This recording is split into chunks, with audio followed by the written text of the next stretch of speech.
चिराग और प्रिंस पारस कभी एक नहीं होंगे? ऐसा कुछ नहीं, मतलब कभी एक नहीं होंगे, कुछ ऐसा है ही नहीं। अलग अलग लड़ेंगे, एक साथ नहीं लड़ेंगे, क्योंकि चुनाव भी है, दो दो अहम चुनाव होगा, एक लोकसभा भी। उनकी अपनी पार्टी है, उनकी अपनी विचारधारा है, हम लोग की अपनी पार्टी, अलग अलग लड़ेंगे, स्वाभाविक बात है। प्रिंस कहाँ से चुनाव लड़ेंगे? जब आप बोलते हैं कि भैया ने ऐसा कहा था, तो कहीं ना कहीं उस शब्द में आपके बोलने का जो तरीका है, जो शब्द है, उसमें कहीं ना कहीं बड़ी भावना झलकती है। तो क्या लगता है कि थोड़ा झुक जाए, परिवार एक हो जाए तो बेहतर नहीं होगा? नहीं तो हम लोग का संस्कार जिस तरीके का है, हम लोग वैसा करते हैं, लेकिन ताली हमेशा एक हाथ से नहीं बजती। कि जो वोटर्स है आप लोगों का, वो कहीं ना कहीं शिफ्ट कर गया है चिराग पासवान के साथ। और 10 मुंह 10 बातें। कि रीना पासवान वो हाजीपुर से चुनाव लड़ सकती हैं। तो हमें लगता है हाजीपुर रिजर्व सीट है, वहाँ से जो SC ST हैं वही चुनाव लड़ सकते हैं। अच्छा, चिराग जी की तरफ से अगर कोई प्रपोजल आए तो क्या आप और पारस जी इसको मान लेंगे?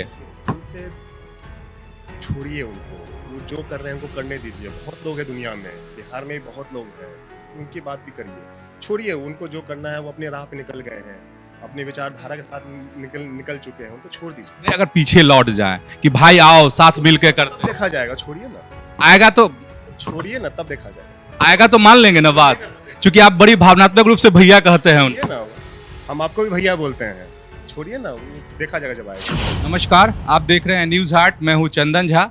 मेरे साथ आज बेहद खास शख्स हैं, प्रिंस राज हैं। बहुत सारी बातें हैं अभी करेंगे। प्रिंस जी, न्यूज हाट में आपका स्वागत है। धन्यवाद धन्यवाद। अच्छा प्रिंस जी, सत्ता के गलियारों में एक खबर अभी तैर रही है और कि प्रधानमंत्री नरेंद्र मोदी जब अभी विदेश के दौरे पर हैं, लौटेंगे 17 के बाद, तो एक कार्यक्रम रखा जाएगा जिसमें सुलह होगा। सुलह का मतलब यहाँ पर ये है कि चिराग पासवान और पशुपति जी के बीच में या आप लोगों के बीच में जो एक खटास है कहीं ना कहीं, तो वो दूर कर लिया जाएगा। तो ये सिर्फ चर्चा है या ये मूर्त रूप ले सकती है ये चीज़ें? ऐसा कुछ नहीं है। मतलब चिराग और प्रिंस पारस कभी एक नहीं होंगे? ऐसा कुछ नहीं है, मतलब कभी एक नहीं होंगे, कुछ ऐसा है ही नहीं है। खटास तो है ना? कुछ नहीं है, हम लोग अपना काम कर रहे हैं, अपना काम कर रहे हैं, कुछ ऐसा नहीं है। अच्छा, तो दो अलग अलग लड़ेंगे, एक साथ नहीं लड़ेंगे, क्योंकि चुनाव भी है, दो दो अहम चुनाव होगा, एक लोकसभा भी। उनकी अपनी पार्टी है, उनकी अपनी विचारधारा है, हम लोग की अपनी पार्टी, अलग अलग लड़ेंगे, स्वाभाविक बात है। अलग अलग लड़ेंगे साथ में। अच्छा, बहुत तरह की बातें चल रही है कि अमित शाह ने ये कहा, जो सत्ता के गलियारों में ये चर्चा रहती है कि एक 10 मुंह 10 बात, वो रहने दीजिए। मतलब एक नहीं होंगे। कुछ ऐसी चीज़ नहीं हो रही है, सब अपने अपने काम में व्यस्त हैं, जिसको अफवाह उड़ाना है अफवाह उड़ा रहे हैं। अच्छा, अभी आप प्रेस से बात भी कर रहे थे, उसमें प्रिंस कहाँ से चुनाव लड़ेंगे? मतलब एक तैयारी तो होगी ना? ये सब सवाल आप लोग कहाँ से लेके आते हैं वो हमें बखूबी पता है। समस्तीपुर से तो लड़ेंगे ना चुनाव? आप लोग सवाल कहाँ से आप लोग लेके आते हैं वो भी हमें बखूबी पता है, बट ठीक है, हम लोग जनता की सेवा में लगे हैं, जनता आशीर्वाद देगी। जनता आशीर्वाद दे। अच्छा, हाजीपुर का भी क्या होगा? हाजीपुर में पारस जी लड़ रहे थे, वहां से चुनाव लड़ेंगे पारस जी। सुनिए, आप हाजीपुर समस्तीपुर का बात छोड़िए, पूरे देश की एक आवाज़ है। 2024 में कोई वैकेंसी नहीं है। 2024 में आदरणीय प्रधानमंत्री नरेंद्र मोदी जी पुनः प्रधानमंत्री की शपथ लेंगे, एक भारी बहुमत से NDA की जीत होगी और कोई दूसरी वैकेंसी नहीं है। दी एंड। अच्छा, एक बड़ी तलख बात है, एक इंटरव्यू मैंने आपका देखा था, उसमें आप जिक्र कर रहे हैं कि आखिर इतनी तलखी क्यों बढ़ी, मतलब आप लोगों के साथ चिराग पासवान का। उस इंटरव्यू में आप कह रहे हैं कि उन्होंने कहा था, चिराग पासवान ने, कि हमारा खून अलग है, उसका खून अलग है, और ये बात शायद आप लोग को, और भी बातें हो सकती है, लेकिन इसको आपने पर्दे पे लाया था, सामने लाया था। तो क्या सही में वो बात जो है वो बहुत चुभ गई आप लोगों को? वो जिस इंटरव्यू का जिक्र कर रहे हैं, जनता उसको देखेगी, समझ जाएगी।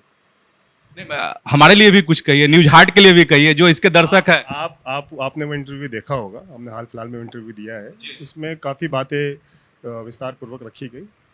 2 मिनट में ज़्यादा सारी बातें नहीं रखी जाती है, उस इंटरव्यू को कोई भी देखेगा तो अच्छे से समझेगा। तो सर, एक बार इस पर भी कह दिया जाए कि वो कौन सी बात थी जो मतलब आगे की जो राह हो गई वो मुश्किल हो। देखिए, हमने जैसा कहा कि ये पहली बार चीज़ें नहीं हुई। हमारे मजले पापा जो केंद्र मंत्री हैं, उन्होंने भी इन बातों को स्पष्ट तरीके से मीडिया के सामने रखा है। अभी नहीं, बहुत पहले से रखते आ रहे हैं। बार-बार जब मीडिया सवाल करती है, 2 साल से सवाल कर रही है, तब से हर सवाल पे जवाब दिया जा रहा है। तो इसीलिए अभी इंटरव्यू हमारा हुआ था और उसमें काफ़ी विस्तार से चीज़ों पे पूछा गया। उस पे हमें लगता है जनता उसको देखेगी तो उसे बहुत अच्छे से समझेगी। अच्छा, अब भी जब आप बोलते हैं कि भैया ने ऐसा कहा था, तो कहीं न कहीं उस शब्द में आपके बोलने का जो तरीका है, जो शब्द है, उसमें कहीं न कहीं बड़ी भावना झलकती है। तो क्या लगता है कि थोड़ा झुक जाएँ, परिवार एक हो जाए, तो बेहतर नहीं होगा? नहीं तो हम लोग का संस्कार जिस तरीके का है हम लोग वैसा करते हैं, लेकिन ताली हमेशा एक हाथ से नहीं बजती है। मतलब बढ़ना पड़ेगा, थोड़ा आप बढ़ जाइए, थोड़ा वो बढ़ जाए। छोड़िए, अब ये सब बात छोड़िए, आगे की बात करिए। अच्छा, एक यह भी जो विश्लेषक है, जो राजनीति को बहुत अच्छे तरीके से समझते हैं, उनका यह भी कहना है कि जो वोटर्स है आप लोगों का, वो कहीं न कहीं शिफ्ट कर गया है चिराग पासवान के साथ। तो क्या आप जो इस तरह की चर्चा है या जो लोग भी इस तरह का विश्लेषण करते हैं, तो आप सहमत हैं क्या इन बातों से? देखिए, पूर्व में चुनाव भी हुए, कुछ स्थान में चुनाव था जो कि हमारे संसदीय क्षेत्र का है। जमुई में भी चुनाव हुआ था, तारपुर में जो उनके संसदीय क्षेत्र का है, और कई सारे उपचुनाव भी हुए। उसमें वोट किसको मिला है, नहीं मिला है, ये साफ दर्शाता है कि उनको उनके कैंडिडेट्स को कितना मिला, हमारे कैंडिडेट को कितना मिला। तो ये बोलने वाली बात नहीं है, ये समझने वाली बात है। और 10 मुँह 10 बातें। हुँ। अच्छा, एक चीज़ है कि यह भी खबर बार-बार समय-समय पे चलती है, फिर चर्चा है इसकी कि रीना पासवान वो हाजीपुर से चुनाव लड़ सकती हैं। तो अगर ऐसी परिस्थिति बनती है, तो प्रिंस क्या करेंगे? अपनी चाची को मदद करेंगे, नहीं करेंगे, क्या करेंगे? मैं पारिवारिक भावनात्मक बात कर रहा हूँ यहाँ पर। वो तो हमें लगता है हाजीपुर रिज़र्व सीट है, वहाँ से जो एससी एसटी हैं वही चुनाव लड़ सकते हैं। और सब लेकिन स्वतंत्र हैं, सब लोग कहीं से चुनाव लड़े, इसमें कोई दो राय नहीं है। नहीं लड़ सकते हैं तो मदद जो एक चाची का है। कहा कि वो हाजीपुर रिज़र्व सीट है, वहाँ से कौन लड़ सकते हैं चुनाव? अच्छा, ठीक। आप बिहार के कह रहे थे कि बिहार पे भी बात होनी चाहिए कि बिहार के युवाओं की क्या स्थिति है, यहाँ का शासन प्रशासन कैसा चल रहा है। आप कल ही गए थे राज्यपाल से मिलने के लिए, तो वहाँ पर क्या बात हुई? क्या बिहार राष्ट्रपति शासन की तरफ बढ़ रहा है? चूंकि आप मांग भी कर रहे हैं, तो ऐसा लगा कुछ ऐसा इशारा राज्यपाल ने किया? नहीं, कल राज्यपाल महोदय से मुलाकात हुई और काफ़ी अच्छा हम लोगों का भेंट हुआ। सभी एनडीए के सहयोगी घटक दल सब वहाँ उपस्थित थे। अपनी बातों को हम सबों ने रखा। बिहार में जिस तरह की परिस्थिति बनी है, जिस तरीके से परसों हम लोगों ने देखा बिहार सरकार द्वारा जिस तरह लाठीचार्ज हुआ, वो सारी बातें हम लोगों ने रखी। तमाम बातें हम लोगों ने राज्यपाल महोदय के सामने रखा और उनको जो ज़मीनी हकीकत है उससे अवगत कराया।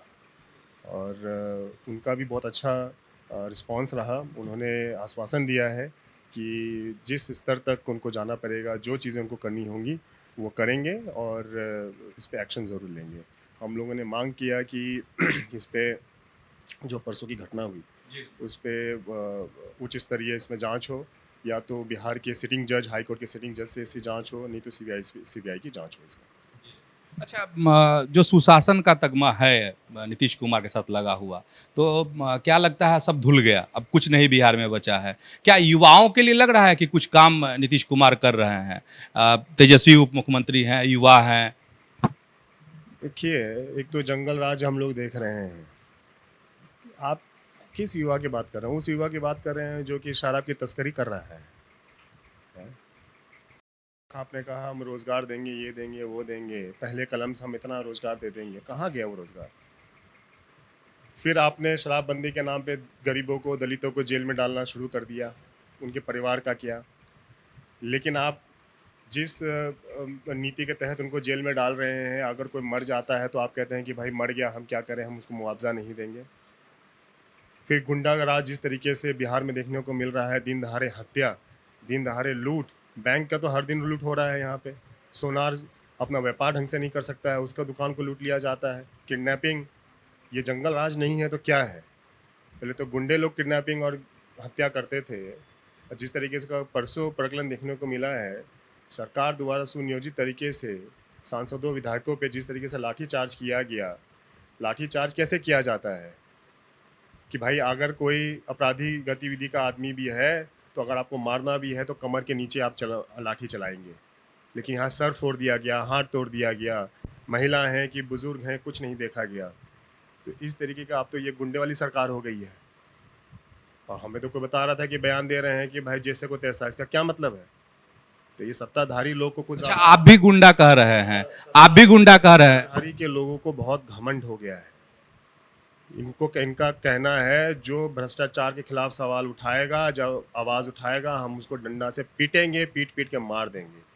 तो ये तानाशाही और गुंडे वाली सरकार, इसको जवाब जनता देगी। अच्छा, एक चर्चा या अफवाह कह लीजिए, एक और चर्चा है सियासत में, वो ये है कि 6 सीटें जो हैं वो चिराग जी को मिल जाएंगी और पारस जी को राज्यपाल जो है बनाया जा सकता है।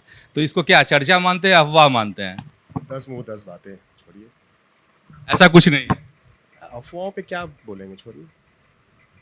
ये अफवाह है। अरे क्या बोलेंगे आप? 10 मुंह है, 10 लोग 10 तरह के बातें बोलता है, सबको जवाब देते रहेगा, कैसे काम चलेगा? अच्छा, चिराग जी की तरफ से अगर कोई प्रपोजल आए तो क्या आप और पारस जी इसको मान लेंगे? उनसे छोड़िए उनको, वो जो कर रहे हैं उनको करने दीजिए। बहुत लोग हैं दुनिया में, बिहार में भी बहुत लोग हैं, उनकी बात भी करिए। छोड़िए उनको, जो करना है वो अपने राह पे निकल गए हैं, अपने विचारधारा के साथ निकल चुके हैं, उनको छोड़ दीजिए। नहीं, अगर पीछे लौट जाएं कि भाई आओ साथ मिलकर करते तब देखा जाएगा, छोड़िए ना, आएगा तो छोड़िए ना, तब देखा जाएगा। आएगा तो मान लेंगे ना बात, क्योंकि आप बड़ी भावनात्मक रूप से भैया कहते हैं उनको। छोड़िए ना, हम आपको भी भैया बोलते हैं, छोड़िए ना, वो देखा जाएगा जब आएगा मौका। तो वक्त आएगा तो देखा जाएगा। अरे वक्त, समय से बड़ा बलवान कोई नहीं है। अगर कोई व्यक्ति अपने आप को बलवान समझने लग जाए, उससे बड़ा मूर्ख कोई नहीं। रावण का घमंड नहीं टिका तो इंसान क्या चीज है? छोड़िए, आगे जो समय आएगा देखा जाएगा। तो मतलब आप कह रहे हैं कि चिराग जी घमंड में रहते हैं? अरे आप छोड़िए ना, आगे बात करिए। चलिए, बहुत बहुत धन्यवाद न्यूज 8। धन्यवाद, धन्यवाद। तो हमारे साथ अभी प्रिंस राज थे और बहुत सारी बातें इन्होंने कही है। तो ऐसे ही जुड़े रहिए हमारे साथ, देखते रहिए न्यूज 8। धन्यवाद, नमस्कार। हेलो एवरीवन, जयशंकर महाराज, बम बम भोले, हर हर महादेव। पटना के भक्तों, मैं आ रहा हूँ 19 अगस्त 2023 बापू सभागार पटना में होने जा रहे बिहार प्रादेशिक मारवाड़ी सम्मेलन पटना नगर शाखा की ओर से कराया जा रहा है, एक शाम भोले के नाम। बम बम भोले। मेरे साथ बिहार पटना के कौन कौन भक्त सावन के इस पावन कार्यक्रम में भोले के भजनों पे झूमेंगे, आप सभी को कार्यक्रम में आमंत्रण है। आप सभी आइए, हम सब भोलेनाथ जी का गुणगान करेंगे। हर हर महादेव, जय शंकर, जय भोलेनाथ।